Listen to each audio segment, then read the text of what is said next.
Hello friends, welcome back to our channel.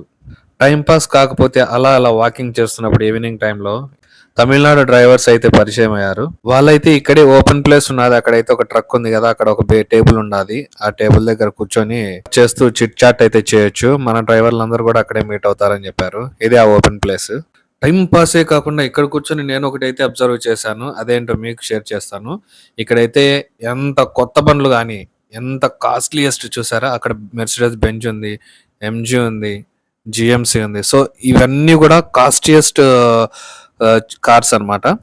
So, వీటన్నిటిని గూడా ఇలా ఎండలో పడేశారు. ఎందుకంటే వీళ్ళ ఇళ్ళల్లో ఎంతమంది మనుషులుంటే గనక అంతమందికి అన్ని కార్లు గావాలి. రీజన్ ఏంటంటే ఏం లేదు. రీజన్ ఒకటే. ఆళ్ళ దగ్గర డబ్బులున్నాయి భయ్. మస్తుగా డబ్బులున్నాయి. చూడు జీఎంసీ కార్లు జూడు. ఎంత కాస్ట్‌లియెస్ట్ కార్ అయినా గూడా ఇంటి దగ్గర స్థలం ఉండదు. ఎంతమందికని ఉంటది ఇంట్లో? ఆ! చూసారుగా.